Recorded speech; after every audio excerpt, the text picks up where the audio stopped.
I found a letter written by Kant's friend and colleague called Wysianski.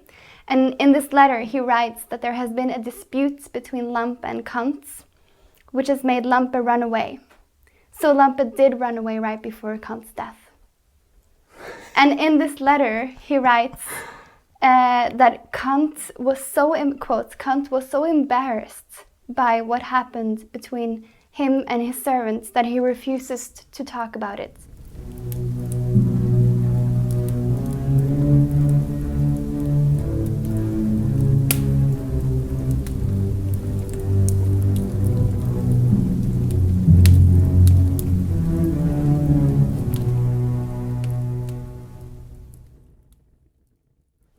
I'd like to thank our top sponsors, Jared Fountain, Marco Campos, Berge Christensen, Fergus Ryan, as well as our anonymous donors for making this show possible.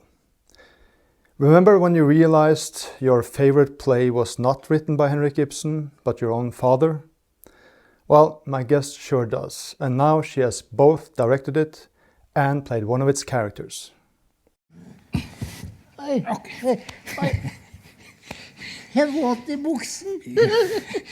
Store, dumme lampe, kan jeg få se deg mellom bena? Ok, gå nu! Jeg har han helt alene. Ok, jeg har deg. Det en ung mann som ville snakke med her. Ja, det passer svært dårlig. Vi må kle på han. Skal dere ikke ære klærne mine? Kanskje vi skal vente her, Kant. Det en ung student som vil snakke med her, Kant. Han har stått ute I hele natt. Ja, men det passer ikke. Men han ønsker seg inderlig å få snakke med herr Kant. Jeg har en avtale klokken 10. Ja. Beklager her, student. De må dessverre gå.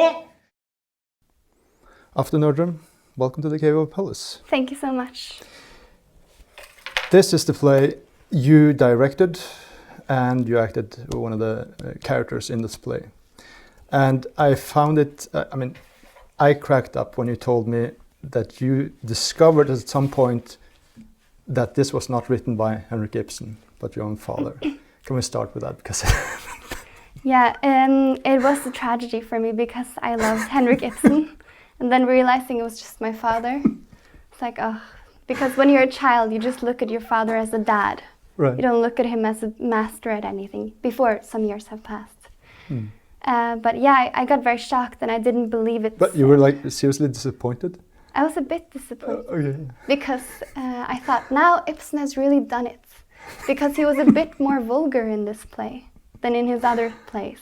Right. A bit more brutal and vulgar and said some things that the other plays didn't say. That, of course, has to do with the language at the time. Mm. Yeah, because I was afraid I was sort of being a bit media friendly. I said it was your favorite play, but was it actually? Yeah. Yeah. Mm-hmm. But because you were listening to it as an audio book, or your father was playing it, right? Yes, because it was my father first wrote it in the beginning of the 2000s, and then he created a theatrical audiobook together with Christopher Hivju, for example, and Jan Hårstad, two very talented actors. And they made it into an audiobook, and he played it in the studio. And he played that among all the other Ibsen plays. So, of course, hence that's why I thought it was an Ibsen It was Last Days of Kant and A Doll's House. And, yeah, it was just like this or that. I didn't know who Kant was when I was 9 years old. Right. So I didn't really care about that. I just cared about the fact that it was a great story. Right. I wanted to figure out, or that we should talk a little bit about how it was to transfer it to stage, because there might be some difficulties or some challenges on that. But perhaps we, from the get-go, should just get a clear idea of the action. If you could give us a synopsis, like a short synopsis of what happens in that play. Yeah, well, Immanuel Kant is a national romantic moral philosopher who lived during the 17th and the 1800s. And in this play, he is confronted during his last days before he dies. Right. He's suddenly confronted in the middle of the night by a Vermeer forger called Hans van Meegeren, who comes in and disrupts him, and he's in a formation of a ghost. Right. or something. He comes as a white powdered sculpture-looking man and confronts him about his misinterpretation of aesthetics and arts, and also his forbidden homoerotic tendencies. Right. That's basically because this is a one-act play. Yes, Yeah. it's everything is in one room, so it's very easy to put up actually. Right. Okay. Yeah. So, how did you come about the idea of actually staging it? I thought about it since I first listened to it. So, but I used to do that with all the Ibsen plays. I would sit up in my father's studio and I would listen to them, and I would always envision them happening on a stage. Right. And I did the same with Immanuel Kant's Last Days. Right. I saw the lighting, the furnitures, the colors of the clothing and everything, and all the actors, how they looked like. I saw everything before me. And I had a very clear image, I remember, on what Kant looked like and the students. And all the time I just thought, oh, I hope someone puts this up one day so that I can see if they're right, if they, if we have the same imagination, me and that other director. And then now, of course, it has happened. We have the same imagination because I'm the director. Dr. Jekyll and Mr. Hyde. Yeah. Right. Yeah. And I thought it's ridiculous if no one puts it up, because this is such a great play with such powerful psychological depth. But it hadn't happened, and I asked my father about it, and he said that they tried to do it once in 2005 at the National Theatre, but it was disrupted because of this man with power in the academia. Who wrote a review of it. Yeah. Yes, and said it was the most despicable thing he had ever read, or something like that. A Kant expert, by the way. Yeah, he was a Kant expert, which makes sense. But he didn't like it, and I thought. Yeah, I have to brag. You know, this is something that could have happened, where Nerdrum suggested that I should be the stage, work with the scenography for that staging. Oh. So yeah, that was. That would have been great. It didn't happen, but yeah, I just had to sort of. Yeah, you have to have some role in this I've been too. working with theater too. Yeah, but that would have been great. I think that, yeah. So when did this dream actually materialize? It materialized. So when I heard about that it wasn't put up at the National Theatre after all, I got a bit angry because I thought, how can someone's view on Kant take over everything? You know, I didn't understand how him focusing so much on Kant and that it was wrong, that his ideas were wrongly represented, was so important, and that he didn't look at the story, because I was only looking at the story. I wasn't very familiar with Kant's philosophy. And so I thought, okay, well, to hell with, I mean, if you like him or don't like him, you know, if Aristotle was represented in the same way, I probably would have put it up, because I just love the story. Because it's so Ibsen-worthy. Right. And so I got very angry, and I thought, I probably have to do this, because if everyone has this mindset, then it's never going to happen unless I do it. So I thought, I'm going to wait until I'm grown up and then look around if anyone's done it, and if it hasn't happened, I will do it. And then I turned 20 and it hadn't happened yet, so I decided to do it. And the first thing I did was I called Christopher Hivju, the actor, and I said, I want to put up this play, and what do I do? Because he has actually had experience with putting up plays in his youth before going into Hollywood. Right. So I thought he's the best person I can ask. And he staged the very first play that your father wrote, The Curatoriate, which it's more of a dialogue. Yes. You could say. And I remember him playing out that scene, and I remember I was so much in awe seeing him. Yeah. So I thought he's the only person who can help me with this, because he's in that same lane. And you got to see him naked. And I got to see him naked, which was pretty great. I'm kidding. Yeah, so he came down and we had a conversation, and I remember he sat down, he was very serious, and he said, Aftur, do you really want to do this? And I said, yeah. And then he said, because it's going to be so hard. And it's going to be so hard that you're going to want to give up at some point. And you probably will, because a very small percentage are able to rise up from that. Because it was my first production. Right. And I was doing something that big. There must be some myth about that situation. Some myth, yeah. And so I just said, I have such a huge love for it, so I think I'm going to be able to do it. Right now I can understand why he said it, because it was very hard. Right. And I do regret producing, directing and acting at the same time, because that was very difficult to handle all of that. Because you hadn't done basically neither of them before, or? No, I had acted a bit before, but not directed. So you don't have an education in acting or in theater direction or anything like that? No, I have no education. So, but then he said, okay, fine, we'll make a list. So we made a list on all the actors we were going to contact and how I was going to finance the project. Luckily, during that time, The Civilization, the culture newspaper, which I'm an editor for, together with Carl Kursnes, that newspaper was cooperating with a gallery called TBS Gallery in Oslo, which is this amazing gallery with a great, beautiful sculpture park and showing the paintings and sculptures of Tore Bjørnskjøtsvik.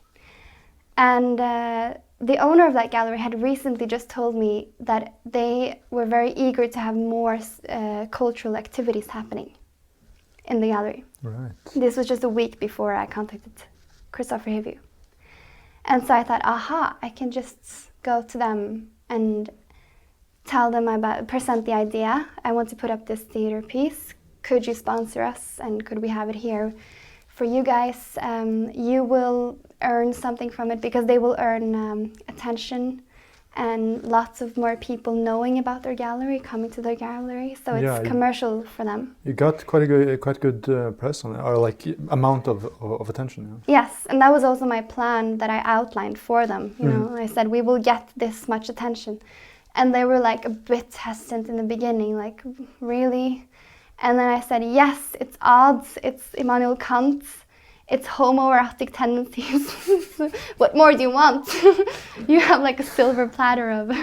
Well, you could add pedophilia and anal fixation. Yeah, pedophilia as well. There's a whole list of politically incorrect things. Yeah, it's a nice and sandwich. People love the things that are, as long as they're politically incorrect enough, people will come and see it. Right. And this was very incorrect.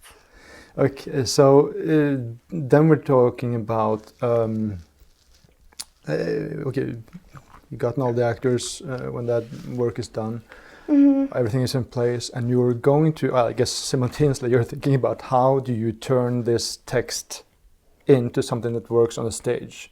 Yeah. And I was wondering if you could say something about the actual, well, I hate that word, process of working with the text and trying out how it functioned on stage.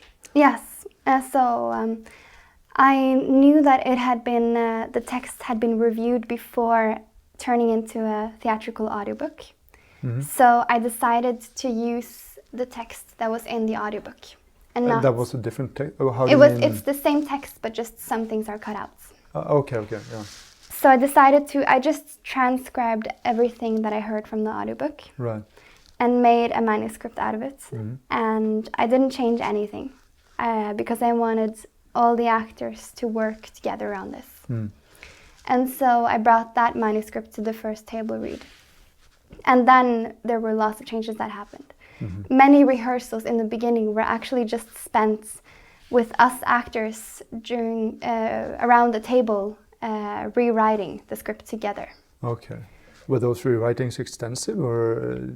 Not so extensive, but for me it was extensive because I was the owner of the manuscript, so it was very hard for me to deal with some of the cuttings.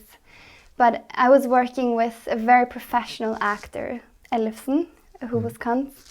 So I had to sort of undermine my position. I had to make him do some decisions for me because he was, after all, we were lucky to have him with us. Right. So we had to listen to him. And we should emphasize, he's absolutely a prominent actor Yes. in Norway. He's, in case someone should have seen him, they have the movies about Elling, this guy who cannot survive on his own. Okay, Yeah. so yeah, it's not just He's known to play the very weak, misunderstood character, right, which in many ways is Kant, but Kant is a more harsh version of that. So you have done the thing about cutting some lines, having been done already, and then there's a process on doing that also, and then you start to actually try to perform it. Yeah. And were there any challenges there? Did you immediately see how things should be done, or was it like, how the hell do we solve this scene? Like, I had no idea how it was going to happen from the beginning. I just went with the flow, and it worked out, because what happened was that we did many table reads, like maybe 10 table reads, wow. where we were just sitting around the table reading from the scripts. And then eventually people slowly got up from the table Right. and acted out the scene without really me encouraging them to do so or anything. They just did it because they were actors and because they had gotten so comfortable with the text and they had gotten so much into the story that they couldn't help not acting it out. Right. And So that transformation was very interesting for me to see. So it somehow grew naturally just out of the sort of the mental energy or whatever of the text? Yes, well first or the actual action? Yeah, first we rehearsed in this small room in the gallery, and then I decided we need a bigger space, because after a while people started acting it out and became very loud and stamped on the floor, and then we need another place. So that was the decision I took. Right. So and then you seriously started sort of plotting. Then I started seeing everything together, yeah. and that was very fun. Right. But it was very challenging with movements and placements, because some actors wanted to move a lot, but they couldn't because it wasn't their turn, and there were a lot of egos to work with. You know, and actors, they have huge egos, all of them, and they know that. So yeah. So were there any instances where you couldn't find out how to make a scene work, like visually, physically? Yes, actually, just the first scene when with Lampe and the students and Kant. When the student suddenly knocks and comes in and wants to show Kant the map, but he's being sent out. Everything worked well until that came, and I thought, okay, here something needs to be done, because Lampe and the students were standing in the same place, and then the student is supposed to show him this grand plan or tell him how great he is, and then Lampe is just standing in behind, and it doesn't look good, because why would Lampe stand right beside the student? And Lampe needs to have attention too. He needs to show his character. So we had to make Lampe stand here and the student go here. And many of the things that you see in the play that might not seem rehearsed are very rehearsed, because people are walking there and there for a reason. Right. It's to create air in the scenery. Right.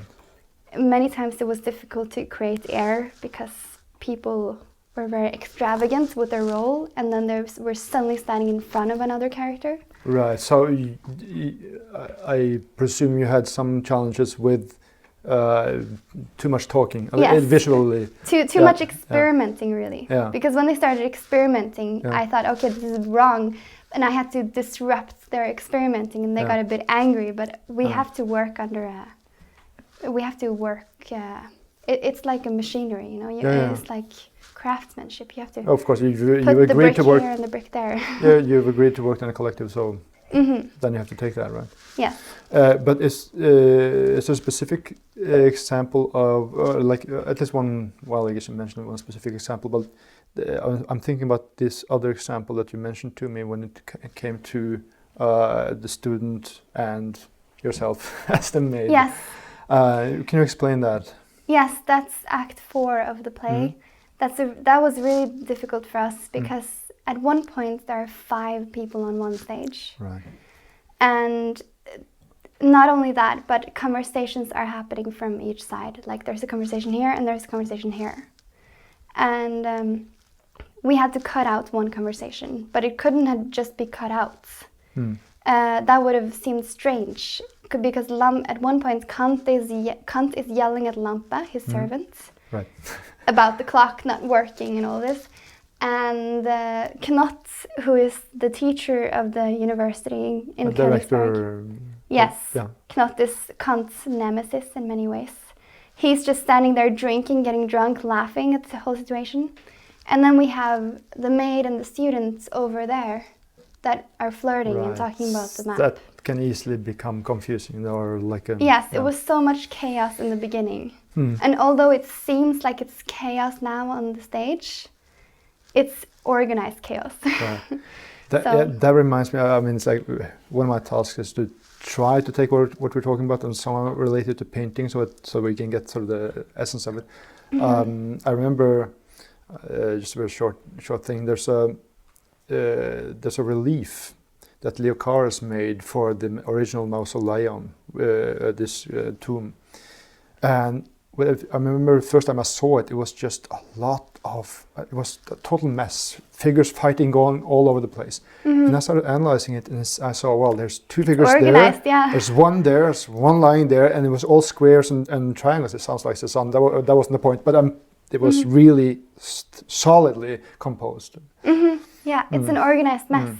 And that's basically what theater is. It's an organized mess. Yeah. So, but did you finish? I mean, I guess I interrupted you, but how did you solve that scene, and when you and the maid and the student are... Yes, that was an interesting thing. We had, me and my co-director, Aurora, had such trouble doing this that we hired in a director from the new theater in Oslo. And she was a friend of us, and she had been in the business for a long time. And she came and saw it, and she had a clear vision of it, and she has lots of experience from before. So she saw immediately what had to be done. And so she made Kant, after Kant yelling at Lampe, she made Kant fall over Lampe and crying and hang over him, which made sense because he's crazy and he's angry with him. Yeah. And while he was hanging over Lampe, then it was the student and the maid's turn. Right. And it was so beautiful to see, because that was just like a Caravaggio painting happening right in front of us. Because it was all the movements too, because he's not standing straight, he's hanging over, and then the maid and the student are like leaning into each other, so everything is living, all the movements are living, and that was very wonderful to see. Right. Because that's one thing. I talked with your brother on the show last program about that list of paintings. How you know, then this is something that Blake Snyder, I always come back to that book, The Save the Cat, talks a lot about how you can have, if you should have drama, of course, drama then, as I learned from your brother, means physical movement, action. But if there's action all over, there's no story. So what you're doing there is composing a scene exactly like a painter has to think. Then if you have 5 figures, they can't all be sort of screaming, "Look at me." No, they can't. But also, when some of the figures are dismissed, are not in the attention, they also sometimes become even more beautiful. Right. Like Lampe and Kant. And that's also something that theater has in common with painting, which I recognized while reading Poetics by Aristotle, is that when you squint at a painting as a painter, you get the whole view of it, right? Everything is connected with everything, and then you see things from a different perspective. And it's the same thing with theater. If you're so used to sitting there right in front of the stage as a director and sitting there watching them all the time, if you go far, far back and see it from almost a very, very far distance, you can see things that you didn't see from before. Right. And it was so funny because Aristotle, I realized that he writes about this. And he says here in chapter 17, he talks about making theater. Right. And he says, In constructing the plot and working it out with the proper diction, the poet should place the scene as far as possible before his eyes. In this way, seeing everything with the utmost vividness, as if he were a spectator of the action, he will discover what is in keeping with it and be most unlikely to overlook inconsistencies. Right. It was so funny for me to see this because we realized this while directing, and then he writes about it in Poetics. Yeah, it reminds also what I learned from your father if you're looking at the painting, especially large ones. Well, a scene. And you take a little, what are called binoculars, you take them the wrong way and look at it, and it becomes as small as a stamp, right? Mm-hmm. And then you get all the lights, darkness, all these things, the distribution in a very condensed format, and then you really see what works and not. And it's basically the same thing going on. Yes, it's condensed, exactly. And that's the trick with making theater and literature and painting, is to condense everything, really. One sentence, for example, in literature can be too long with too many adjectives, but the real trick is to condense it into 5 very powerful words. You know? Right. And that's also, speaking of condensing, this is why we have your father's painting Aurora on the wall, just as a little teaser about what the last days of Kant is all about, passion and public destruction. Yes. Now we go for a commercial break now. But before, I want to spend a bit of time on your father as a dramatist, his qualities as a narrator. Yes. And then we'll get into that weird comparison that you came up with, that this has to do with Frankenstein's monster. where we sort of discuss more, part of the philosophy of Kant also. But before we get to your father as a dramatist, there's one little thing, this is typical, that are very appealing to me. You thought about the clothing and the colors of clothing on the different figures. Can you just say something about that? Well, first, I'd like to say something about the background as well. Oh, yeah. Because that has to do with the colors and the clothes. From the very beginning, I was very certain that the colors of the background of the furnitures and the carpet were going to be black and brown mostly. Okay. Black and brown and maybe a little bit of ochre. And that's because I was looking at some Rembrandt's paintings in the very beginning of creating this production. And I fell in love with the background of in The Prodigal Son and the painting of Titus, where it's this delicious black mixed in with this brown, and it's just this amazing, like you suppose that it's going to be this mud color in the end, but it's so beautiful because it's both black and brown, and those are 2 colors that usually don't go well together, but they go so well together in Rembrandt's paintings. And I wanted that same atmosphere on the stage. So that's why Kant's desk is in an oak brown, the clock is black, and the scenery carpet is black. And I also wanted these colors so that they wouldn't clash with the colors of the actors. So that the... fairly neutral, toned down background, or the props and the background. Yeah, so that it wouldn't draw the attention away from the actors. I think quite a few painters could learn from that. I was thinking about it, that's very closely related to painting. You can't draw the attention away from the main focus point. And that's funny too, because I talked with Per Lundgren about that in the earlier programs, about how one of the adjectives that was used about your father a lot in the 70s was theatrical. Interesting. So, as obviously not as a compliment, but his paintings are very theatrical. Right. And now I can say that. And with the colors on the clothes, I wanted the most prominent colors to be white and dark red and dark green. Why? White because it's such an easy color to work with, because it creates air on the stage, and it's an easy contrast color to work with. creates a good contrast between the characters, and it makes the characters light up so they're in the attention all the time. And also just because I love the cream white shirts that Elina Dragesen makes. And she's also my costume designer on this project. Yeah. And dark red because it represents power, and I really wanted Knott to have a dark red vest because he's a very powerful teacher at the university and Kant is envious of him. And dark green, or this olive green, because of many things. One, because of Goethe is a huge part of the whole play. Kant's love and hatred for the poet Johann von Goethe. And he also dresses Lampe up in this green jackets because it reminds him of Goethe. Right, that's very funny part of the play. Yeah. Well, actually, that's implicit, I guess. But I mean, when you mentioned it, I thought, well, of course. I know. It's like, oh, now I get it. But his hatred towards Goethe is very funny because it's actually because he was in love with him. Right. Yeah, in front of this great male animal, I felt so small. Yes, he didn't even look at me. And then, of course, he dresses Lamp up in this green jacket.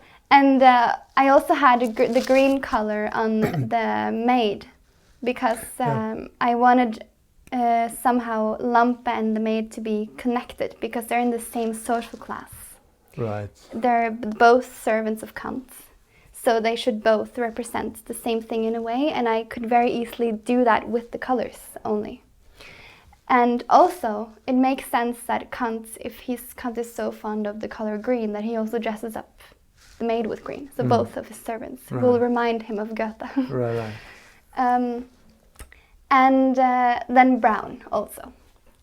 So those were the colors I used basically. So the Apelles palette.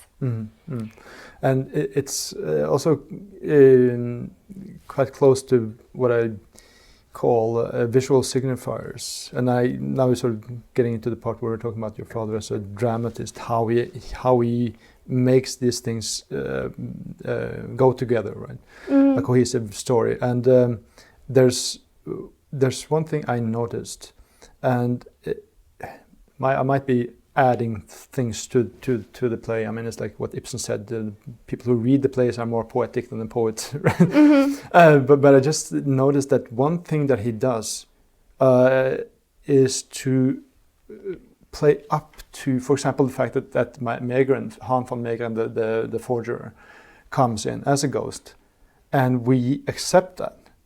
That could very easily go wrong. Yes, One of the things that he does, or as far as I can understand, is that, well, Kant says, what about the old parties that I used to have, and well, I have to get used to speaking to myself from now on. Yes, he says that to his servants. Right, and then that shows a sort of state of mind that makes it possible that Megan is someone he just makes up in his mind. Right, and then there's the thing about the white horse. Yeah, I asked my father about this. Yeah. And it makes sense that it's a reference to Megren. Yeah, and I have to explain. It's the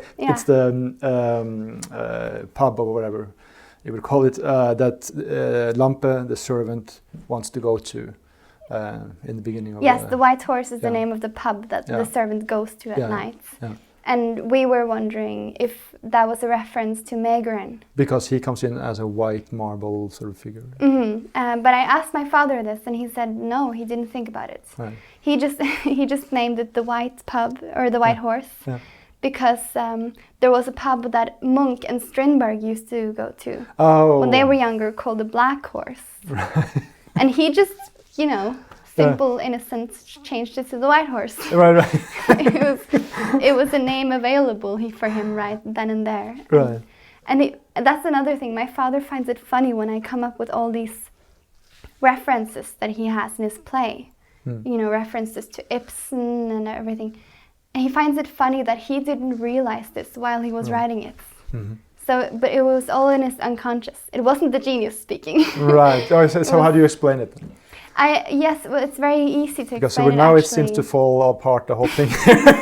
Nothing makes sense anymore. No, but it's very easy to explain the whole thing because my father says there's a good answer to this, and it's because at that time when he was writing Immanuel Kant's Last Days, he was listening a lot to Ibsen's plays on audiobook. And I remember that time as a child.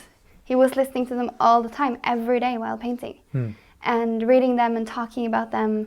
So obviously he would have all that information stored in his unconscious when writing Immanuel Kant's Last Days. Right.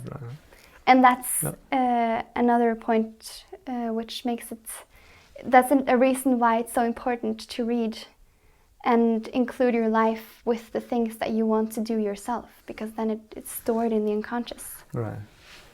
And there's also some really clear but also subtle things he does to show what will happen to Kant. What does he say? That the consciousness is struck by nature. Oh yeah, when he says that, yeah, that too, yeah. Yeah, because I mean that's what happens with Kant at the end. That he goes, well, it's not fair to say that he becomes crazy, but he becomes demented. He has some kind of a stroke or whatever. And I think it's just funny, so fascinating that he talks about that the clock is not ticking anymore. That's a huge part of the whole play. And that is really a clear example of how you can, in something totally different, show that this is Kant's future fate. Yes. Right? And I mean also the very obvious one, which is almost too obvious, is when he says, it's beginning to be cold outside. It's you have the season of life and the season of death. Right. Now it's the season of death. And it's like screaming at the audience what is going to happen. Which also Ibsen does many times. Well, but that's I mean, I talked with your friend Dara about that. How I didn't mention that on the conversation, but I mean, Ibsen is like, he rolls in this big neon signs with arrows saying, din, din, din, here's something going on. But also, I mean, tell us about the dried flowers. Oh yes, the dried flowers. Yeah. Yes, because Kant has this room called the flower room where he occupies. A lamp is usually there, and it's a room full of dead flowers. Right. You don't have to explain. No, I'm not going to explain it. But I mean, okay, we should give people the undertext. I mean, it's like, well, one thing is that everything that Kant touches dies. Yes. But it's obviously an indicator of what will happen to Mr. Kant himself. And Kant was also very fond of flowers. Right. Yes. Yeah, because I mean, that was a biographical fact about Kant, right? And your father used it metaphorically or in the play. Yeah, so there are many things, if you know about Kant, and if this play becomes even more amazing once you read up on Kant and Hans van Meegeren, and then it's just like, wow, how has this been? Speaking of so-called unconscious things, I remember your father mentioned, having read somewhere or whatever, there was something about that Kant used to take walks with a guy whose name was Green. I've heard about this, yes. Like, ooh, this is totally the Twilight Zone. Yeah, and another thing I found out, because I did some research on who was Kant's servant, was that he actually did have a manservant in real life called Lampe. Yeah. Yes, that was, and I also did some more research, and I found a letter written by Kant's friend and colleague called Wisniewski. And in this letter, he writes that there has been a dispute between Lampe and Kant, which has made Lampe run away. So Lampe did run away right before Kant's death.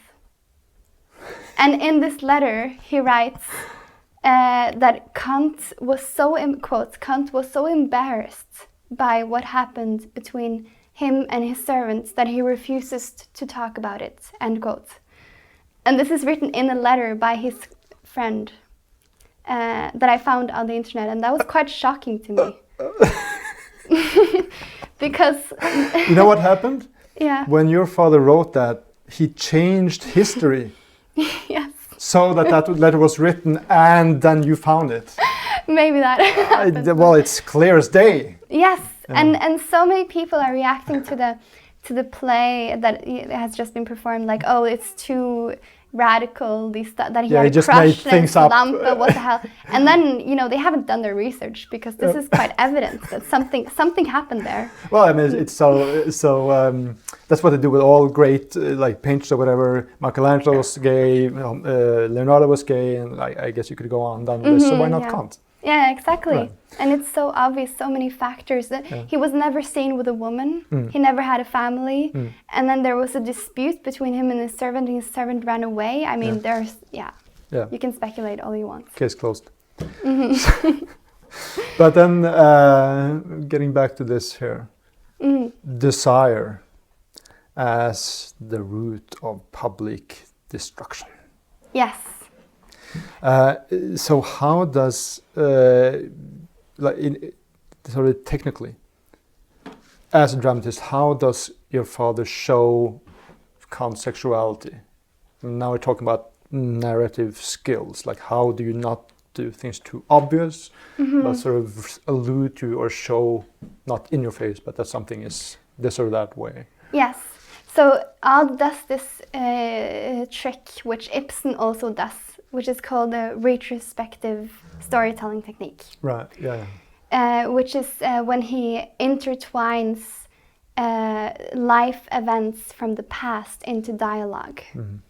So instead of outlining what has happened in their life on the stage, like for example, Kant raping the boy, instead of showing that happening on the stage, he shows it through subtle hints in dialogue.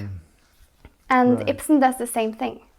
So, for example, what Ibsen does in Hedda Gabler, instead of showing Hedda Gabler and her husband Tesman's honeymoon and her marrying Tesman and everything, he shows everything that plays out when they come home to their boring, comfortable lives, where nothing happens. So nothing really happens, but everything is told through dialogue. So it's actually like an easy trick to skip all of those dramatical scenes. Right, okay, yeah. So Odd could have written in a brutal scene of Kant raping a boy, but he didn't. It was revealed through dialogue, and that's the retrospective storytelling technique, which is so amazing, because that allows the audience to imagine scenarios individually. That is really an uncomfortable scene when Ellefsen as Kant starts, because that's something I really noticed. I'm very grateful that we could look at the recording together, and I noticed that when Han van Meegen comes in, of course Kant is very much who the hell is this? But then there's sort of a connection there that occurs, and the major point is basically to have a philosophical discussion. Now that can easily just fall flat on its face. Yes. But then when he comes in and he talks about being a forger, it's like suddenly that person has a fate, or something has happened to him. It's not just some thief or whatever. And then Meegen starts explaining what has happened due to Kant's philosophy, and then Kant gets interested. Well, I guess impressed that he knows all these things, and it's like he says, speaking of pointers, I wonder how my reputation will be in 100 years. It says in the beginning, yes, and then Meegen comes and says, "Here you go, sir." Here is the And then Kant starts discussing philosophy, and then it's credible. Because he could easily be like, "Oh, you wrote critical judgment, well, in paragraph 46. It's like, okay, calm down, let's make it credible first. But I mean, your father manages that without the problem. He's very good at it. When you see it, it's like it's nothing, but he must have spent a long time trying to figure that out. How long are they going to have the first introduction? When is the philosophy thing going to hit? Yeah. Because there's so much that could go wrong with that. Here's a play about philosophy. It's like, where's the action? Yes, where's the action? Yeah. And also, those are the things, talking about things that we changed for the production to be put up on a stage. Okay. We had to change some of the first few lines of Act 2, when Han van Meegeren meets Kant. because in the original book, they have longer sentences in the beginning. Like, you did this, I read in your book, blah, blah, blah, blah, blah, in the prison, blah, blah. Now we've changed it so that everything is more or less one rhythm, one fast pace in the beginning. Okay, yeah. And Christopher Hivju helped a lot with that. And so that's actually another thing I learned as a director, that something can be so beautifully and wonderfully written in a book, but put it on a stage and it doesn't really work, because on a stage it needs to be a set pace, a set energy before it shifts. Yeah. And this energy has to cooperate with the movements of the characters and everything. So, for example, this is just an example, but if a character tells a character, "Oh, Carrier paints so wonderfully smooth," and then the other one argues, "But what about Caravaggio's proportions?" And then the other one goes, "But have you no feeling for rhythm or flow?" And then the other one suddenly comes with this huge speech on Caravaggio painting feet and how and everything, and it doesn't work because it's not the same energy. Right. So something about proportions and rhythm. Yes. Right. Yeah. So yeah. Yeah, and I was thinking also, going back to the whole rape scene, or when he references that Kant, it's just amazing how he, that is seemingly a detached story, but it's a visualization of the effect of the philosophy of Kant.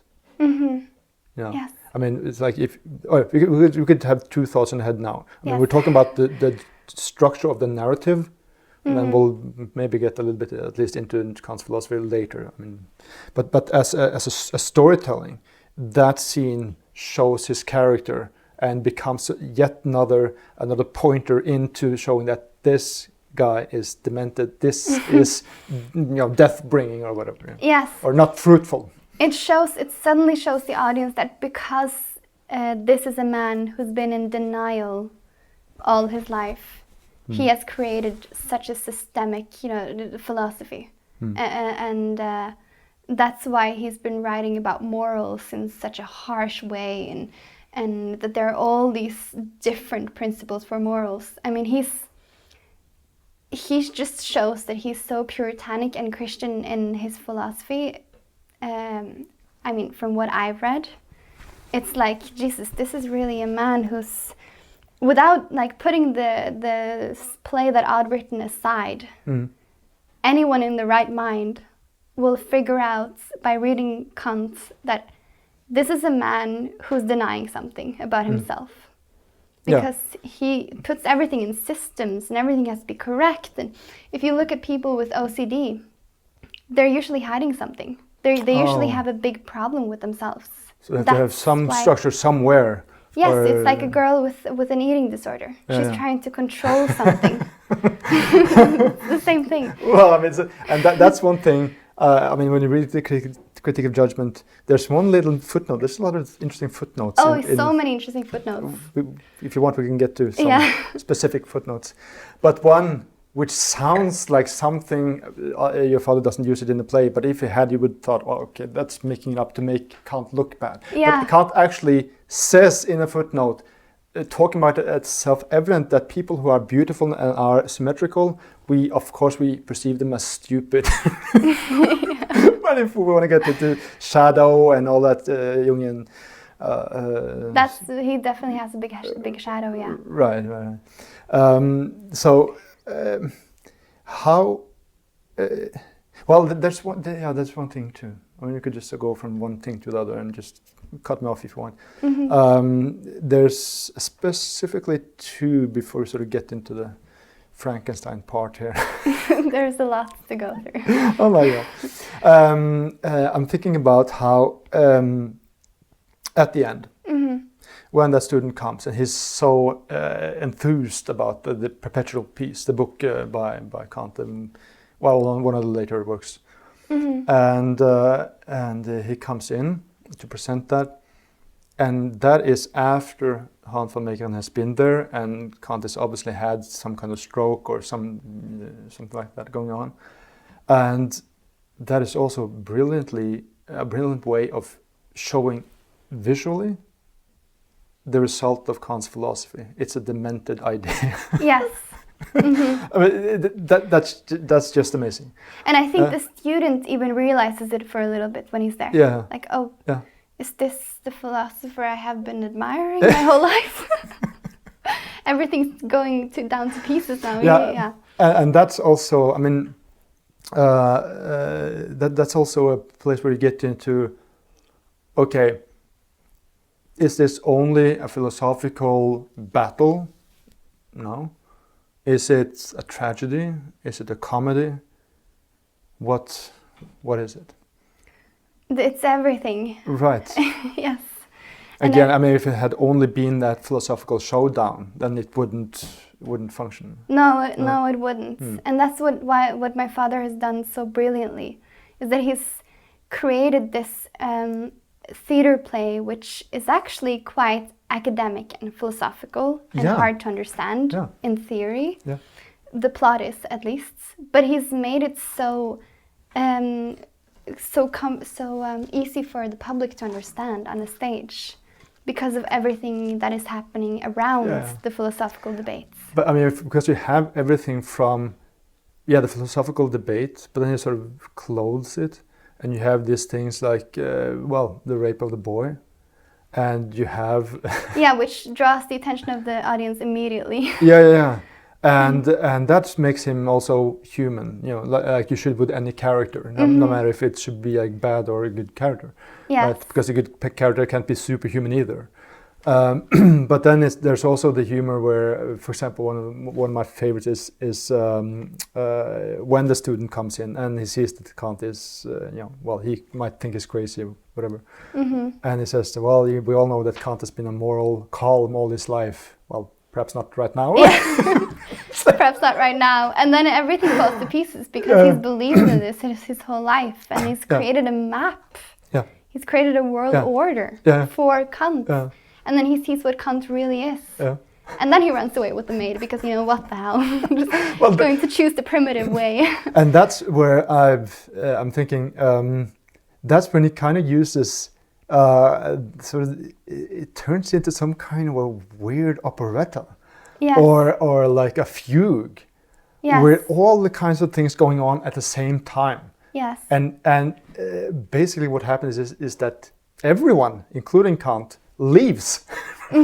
Yes. Because Kant leaves his mind, and everybody else just and there's so much sarcasm there too.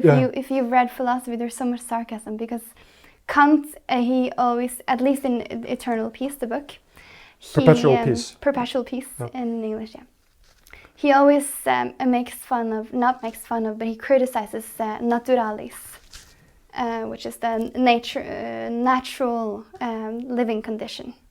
Oh. He criticizes that. Oh yeah. Okay. Everything, ruling a whole country or a whole world should have nothing to do with the natural condition, and it should be intellectual people who do it, and he criticizes naturalis a lot, at least. And that's exactly what the student ends up doing. He ends up following his nature. He ends up running away with the maid, following his primitive, sensual, feelings. You naughty girl. But that reminds me of something that is, was one of my pet things to mention. Is the whole idea of sort of a parenthesis, a repetition, where when Meegeren comes in and it accuses Kant, he says, a philosopher is a man who takes responsibility. Yes. And because you haven't thought about the horrible consequences. If you destroy objective criteria, then no one has a chance other than through knowing people or whatever. And then when the student comes in, and he tries to persuade you as the maid, oh, come with me to Berlin. And he says, well, can I say, you say, can I trust you? And he says, yes, well, I'm a student of philosophy, and that is a man who takes responsibility. Yes. And then he again shows that that's exactly what they don't do. Right. Yes. Right. He makes one thing, something in the beginning, which is really something you can understand. Here's someone who says, "Do you know what you've done? Yes. You have to take responsibility," and that's that. I'll sign my name under that contract. And then the student comes again and becomes just ridiculous the whole perverts the whole thing. Yeah. Yes. And that's the repetition is also a good dramaturgical technique, which Ibsen also uses a lot. The repetition and repeating it so that it loses its meaning in the second time, or it changes its meaning. Right. That's what you do in a lot of folk musicals, a lot of these songs, where the same thing occurs again. There's one, I'll not recount it here, but there's that's Ibsen again, and what we just mentioned now.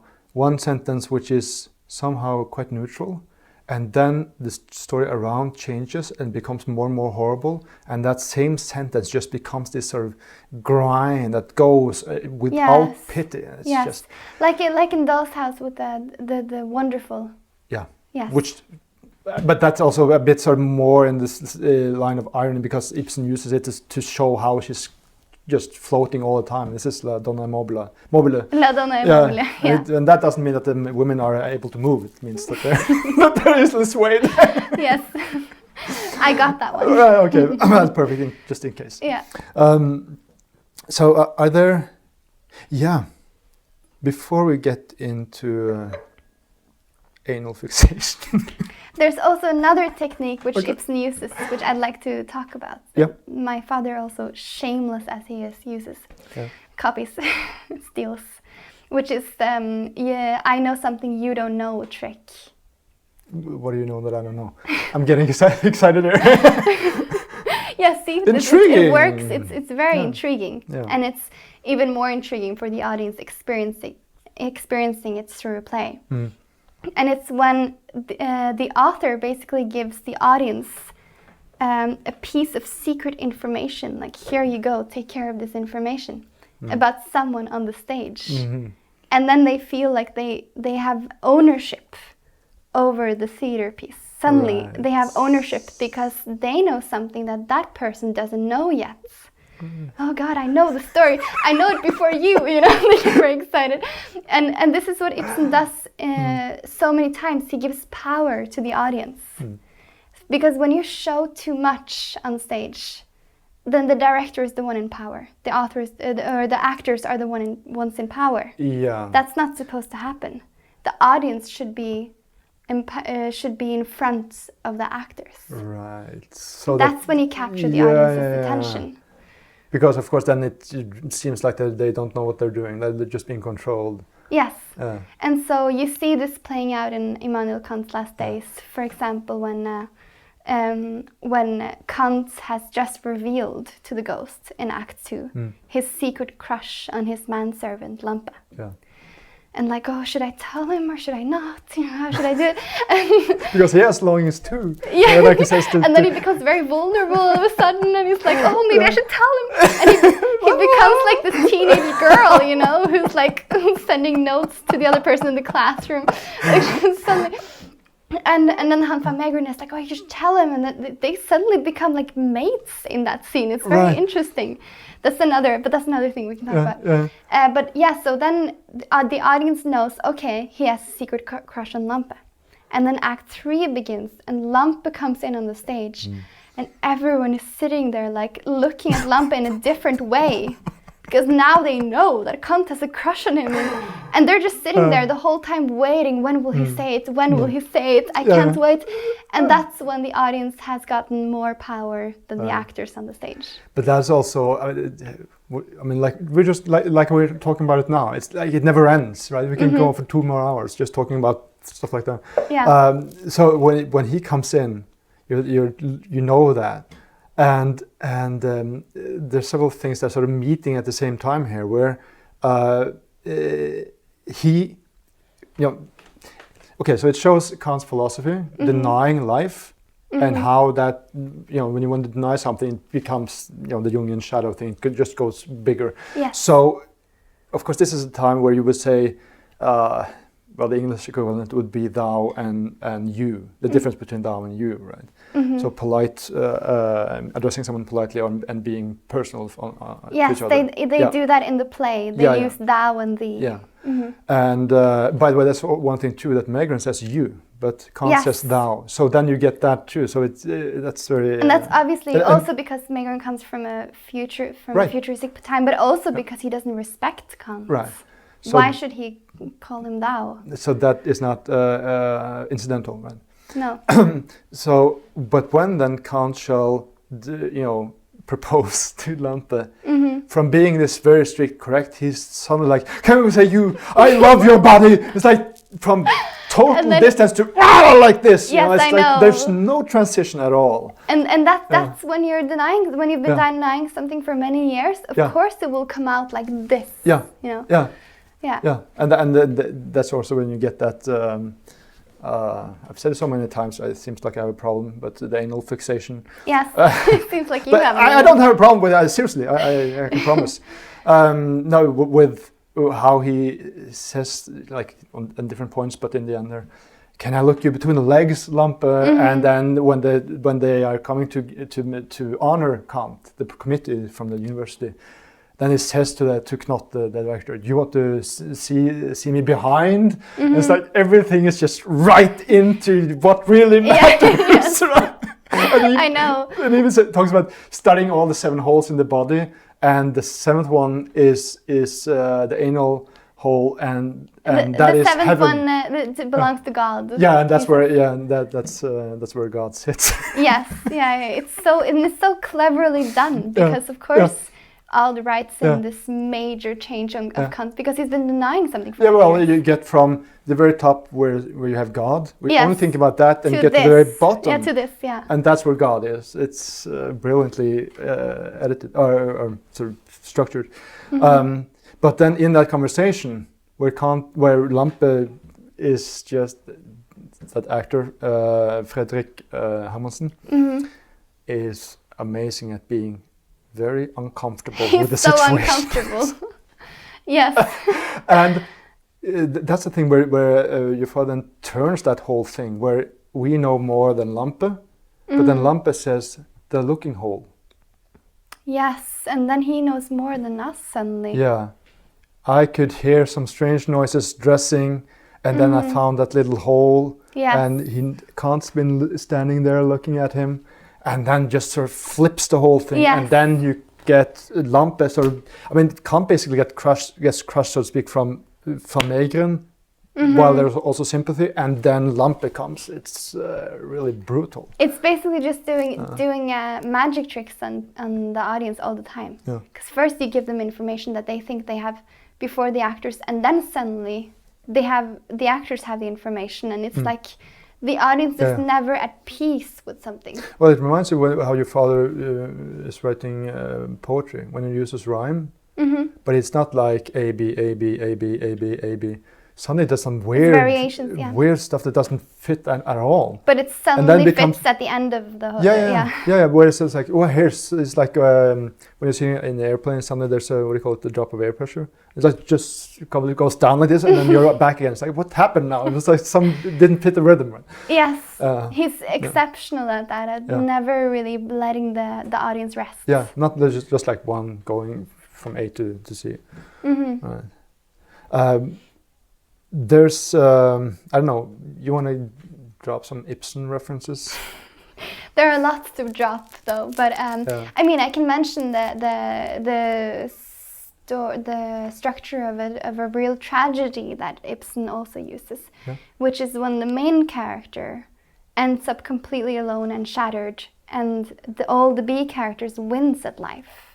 Yeah. And that is a very clever trick because that creates this huge contrast, which makes the main character even more miserable. So in Immanuel Kant's last days, the student runs away with the maid and creates a great life in Berlin with her. And Knott just leaves knowing that he won't respect Kant anymore, and he leaves with his alcohol and he's happy. And then Lampe leaves to create this business with his friend, which is going to bring even more happiness to his life because he's serving even more people. And everyone really, it actually leaves the place living very happy lives, except for Kant, who loses everything in the end. And Hans van Meegeren is also happy because he's finally gotten the information he needed from his enemy. And he's also made Kant reveal his feelings for Lampe, which he knew. That's one thing you remind me now. Kant actually grows, so to speak. Yes. During the play, so it's and that's important to emphasize because, I mean, like we talked about in the beginning, there was the book was slaughtered by a professor of philosophy who's a Kantian, and obviously not seeing that part of it. No. So how does Kant grow, or like?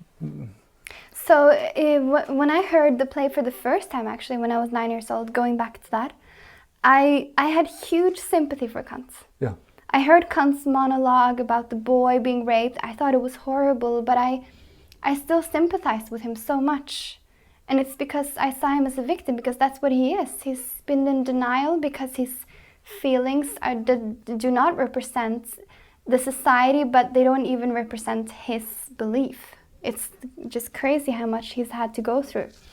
And he has a character development in the play, because at first he's this brutal, puritanical, obnoxious philosopher who yells at his servants. And then he ends up being this human who has human feelings. He's not an OCD person who just cares about facts and figures. Yeah. He has humans just like Hans van Meegeren. And I developed huge sympathy for Kant, and I didn't realize that other people just saw him as a villain. Because some people just see him as this person that my father ridicules. But actually, my father gives him life. Right. He says Kant is not this philosopher who's just obnoxious. He has human feelings. Well, I all the time think about what Ibsen said of the apparently main character of The Wild Duck, Hjalmar. Who is this really self-centered guy, and it's easy to just see him as a stupid clown. And he wrote, when they were going to stage it somewhere, bear in mind, this is not a comical figure. He believes fully himself in what he does. If you start making him into some clown, then everything just drops. The whole credibility just drops. Who said that? Ibsen? Ibsen, yes, as an advice to them. But, I mean, it's that makes sense. Yeah, I mean, it's the same thing. You can have different variations of how you would do that in painting. It's like, if you paint someone killing someone, should you then paint the one who is the murderer sloppy to show that you don't like him? It's like, of course not. You make it as good as you can so it becomes credible. Yes. And there's also, I mean, one thing that I really loved finding was a clear similarity between Kant and Nora of A Doll's House, because I'm totally brain damaged by that one. By now. Nora? Yeah. And Kant even says to Lampe, "You have never understood me." Yes! He does. That's true. The only thing lacking is that he says, "There's been done great injustice to me." Yes. I know, and Lampe has just been kind and served him. And now Kant turns Lampe into a villain in that scene, which is very interesting. Yeah. Yes. And then, so there's you can say, okay, Kant has really bad sides there, and then he has so-called human sides, as if the bad sides weren't human, but that's another discussion. We have the bad sides and the human sides. That's another discussion. But then there's also this very clear references to, well, I'll just stick to Nora, because to the degree then that, I mean, of course, Kant goes to Ment, so it's a transition at least. To the degree that he grows through opening up to Meegeren. And you said something about what sort of categories Kant and van Meegeren represent in that meeting. I don't know if you remember that specific thing about bourgeoisie and being timeless. Well, I think what I said, correct me if I'm wrong, but I think what I said is that at that point they've both had a character development where they've both gone from being antagonists, villains, to human. Getting sympathy for the other person. Because Han van Meegeren comes in, and for everyone who doesn't know the play, Han van Meegeren is immediately a villain because he says, "I'm a forger. I've been in prison." He's a villain to the innocent eye. But then he opens up about past life events, which in result makes sense why he became a forger. And then suddenly people sympathize with him. And then Kant is a villain because he's obnoxious. And then he tells this story about raping the boy and that he couldn't not do it because he had such a big urge. And then he becomes human and they become human sort of at the same time. And they meet. It's some kind of a duet. Yes. Yeah. It's a duet. And what Adar and I did, which was interesting, was that we saw this same thing happening. So while Kant was sitting down telling him about the boy, we told Öde, who plays Han van Meegeren, to become softer. Yeah. And then to reflect Kant. So after that, Öde was like, Han van Meegeren was like, "But who was it?" And he says this in a very soft, endearing voice, like, "Who did you want to ruin with your art loss?" Yeah. Because now he sees Kant's humanity and he becomes a bit. He becomes very surprised because he didn't think Kant was able to be human, but now he sees that it's happening. Yeah.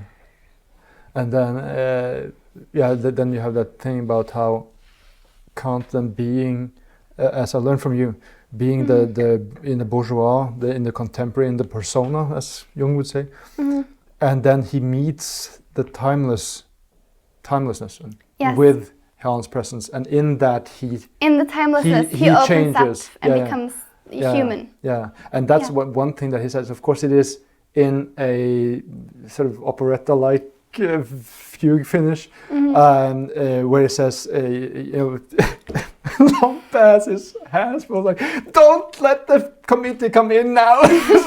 Kant is standing there, and then Kant says, because Lampe says it's not appropriate now. He says, "Well, shall I honor the clothes? Let them come in." Right? Or I guess that's the student. And he reacts to honoring the clothes because he's gotten smitten by this timeless air, this timeless force that Meegeren comes with. So now it's like, clothes? This is ridiculous. Let me be. Naked like a child, And I think that's when we get to also you don't have to understand it in a literal sense, because he is like that because he has gotten a stroke or is demented, something's happened.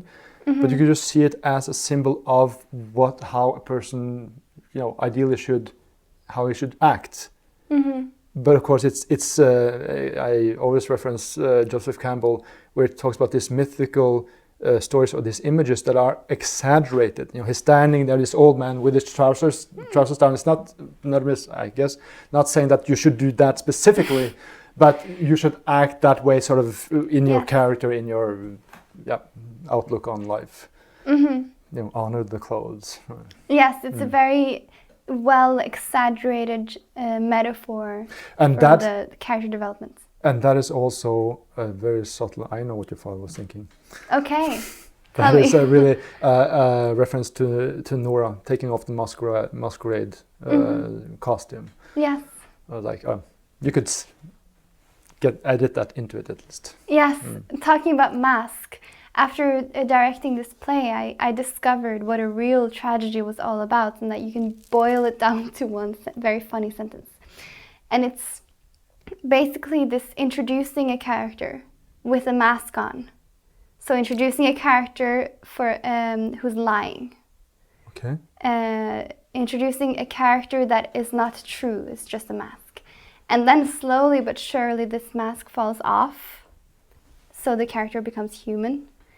And then in the end you understand why the mask was on to begin with. Right. And that the mask should have been on the whole time. Because then everything would have been better. So that's basically what a tragedy is, and that's what Kant goes through. He has his mask on. You should have kept it on. He should have kept it on. It falls off when he explains his homoerotic feelings, and everyone's like, oh, now he finally becomes human. But then it's like, in the end, you should have kept it on because now... Bad idea. Yeah, bad Keep idea. it on. So a tragedy can be boiled down to that. Yeah, that's. I haven't read that anywhere. I just found that out by myself. Yeah, you should copyright it. Yes. Basically, what happens then with character development in the last days of Immanuel Kant is, speaking of passion, is that that just struck me as very nice. Again, this part of this duet that. When Kant is honest about his or just talks about his passions, like that young boy, and of course he is terrified afterwards, not because he's done something wrong, but because it can destroy his public career. Yes, and then Megren comes and basically, of course, not in a morally different field. But says the same thing, that his desire cost too much. Yes. Because he didn't get to make money, didn't get to be famous. He lost a girl that he had, and that's also another. Because of Kant's philosophy, yeah, he lost and she starts, the sensual love. Yeah, and which she he starts losing weight. Yes. Because of Kant's philosophy. It's like, it's so funny because his philosophy has done more than he'll ever dream of, you know, and then he understands that. That's the very interesting thing my father did, was that my father thought, I don't know if he did, but I can imagine that he thought before writing the play, how would Kant respond? How would he react if he knew how much influence his philosophy has had on people today? How would he react to that? And then he sat down and wrote a very funny play, and I can just imagine his imagination going wild, like, oh my gosh, how would Kant respond to this? And it's just very funny to think about. Yeah. And there's, we have to get to Frankenstein. Yes. But there's one last thing.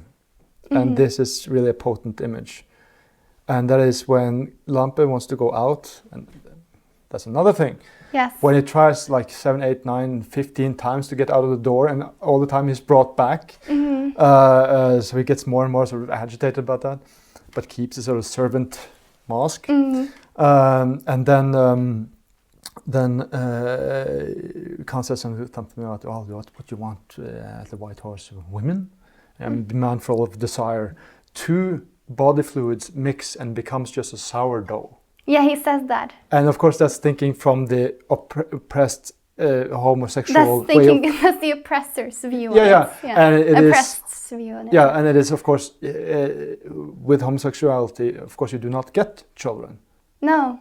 So that's his attitude. And another thing is that sourdough is the most vital and living dough. So it's like kind of a weird metaphor. He says it creates it into a sourdough which kills all life. Right. It's like, that doesn't make sense. Right. That's just how it shows that he doesn't have contact with reality. And that's again like a totally, it's like, why the hell does it talk about sourdough? But yeah, that's a funny quote from the New Testament with Jesus. Okay. I cracked up where he talks about how they were going to the Pharisees, and Kant, and Jesus says, mind the sourdough, and disciples are like, what sourdough? Maybe it's angry that because we forgot bread, and then Jesus says, no. That's not what I'm talking about. It's a metaphor. Get it? Really? Yeah. It's for what? Yeah, no, because you have to. How is it? You have fertilize. Yeah. It has to do with having nutrition, right? Yes. Yeah, and not eating the food of others, metaphorically speaking.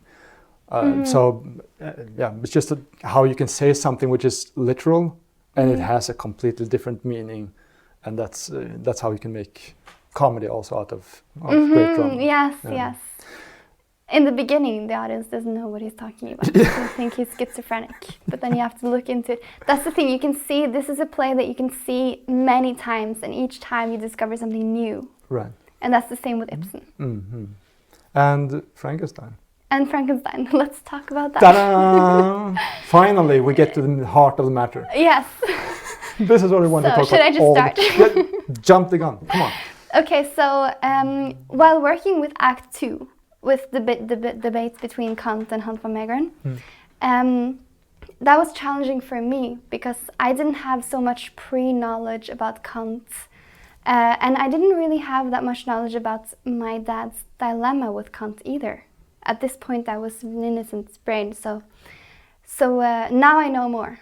But what I learned as a director is that when something is challenging in a scene, you should always ask the question, what story are the characters trying to tell? Mm-hmm. What are they trying to tell me? And that's Blake Snyder again. What is the genre? Yes. What are they trying to tell the audience? Basically, just simple. And so I thought about Frankenstein because what better than to think about a book by my favorite author, Mary Shelley. And my close relationship to that book brought me to link the interrelationship between Frankenstein and the monster with Kant and Hans van Meegeren. And I read some of the things in the Frankenstein monster book, and I realized there were many similarities. For example, when Hans van Meegeren comes in and confronts Kant, he claims that he's ruined his life because of his philosophy.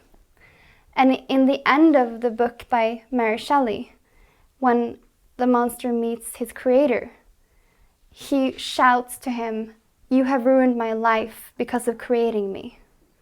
These two things it's the same thing happening. Mm-hmm. And then it proceeds, and it's the same thing there too.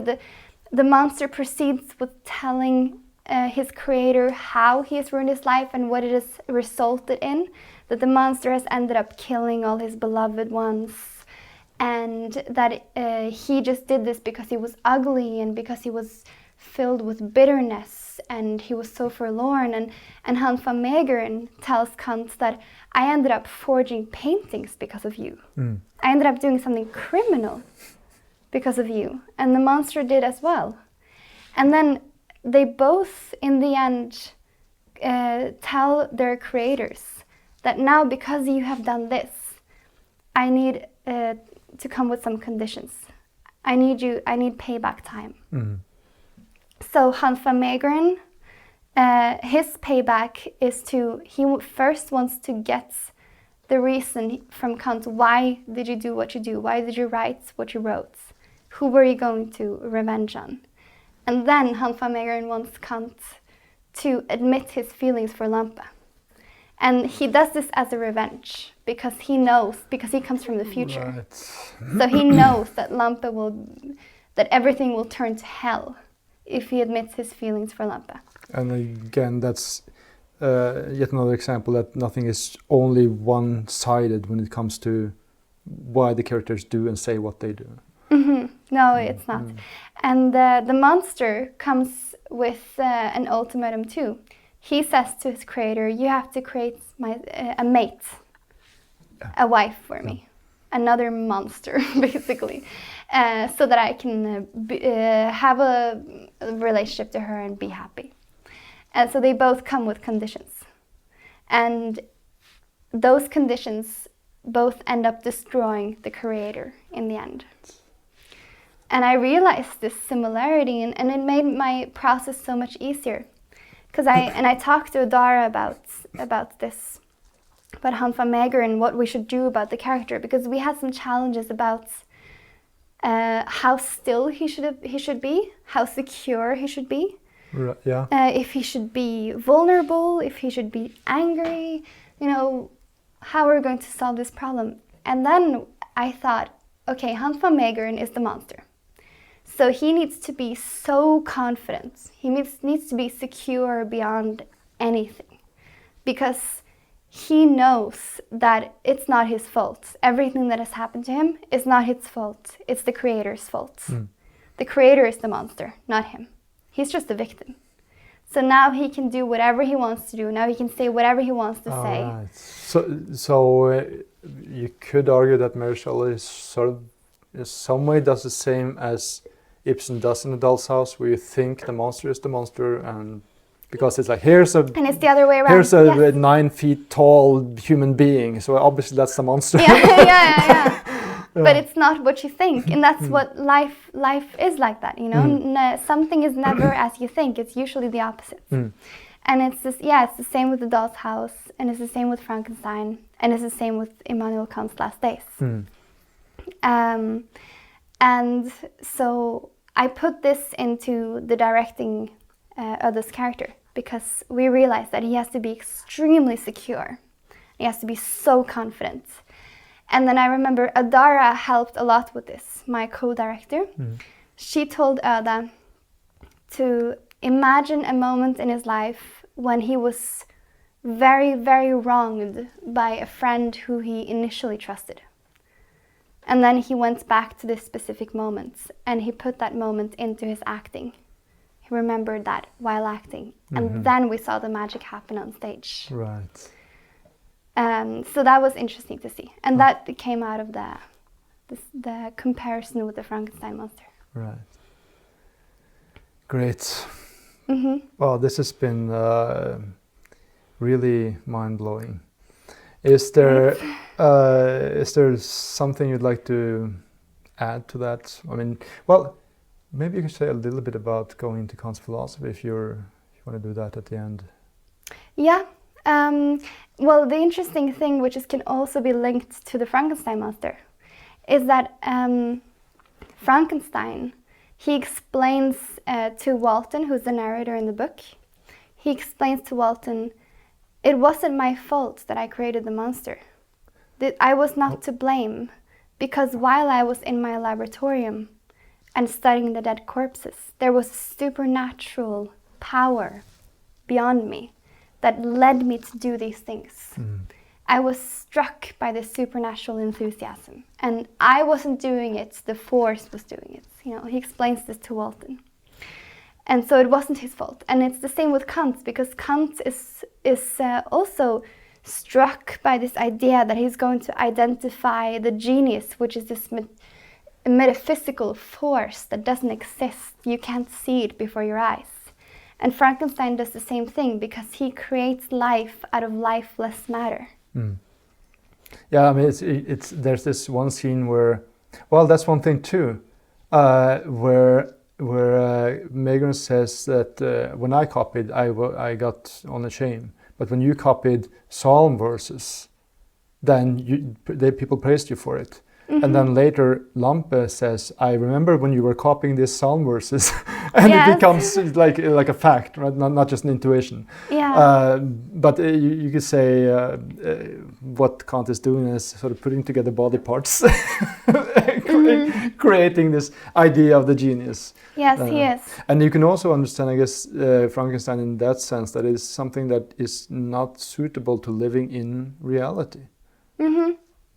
Yeah, he does something that shouldn't be done. Yeah. He creates life out of lifeless matter, and when he does that, disaster will follow, because he's not following nature. Hans van Meegeren, all he does is he wants to glorify nature. He wants to recapture nature and to make it even more beautiful. So he wants to create life out of out of lively matter. But Kant represents the opposite. He wants to create life out of lifeless matter, which is the exact dynamic in the Frankenstein monster. Well, that's what you call a punchline. Yeah. We're finished, guys. Aftur Nerdrum, thank you for coming to the Cave of Apelles. Thank you for being here. And thank you for watching. Remember, you can support our show at patreon.com/caveofapelles, and I'll see you next month.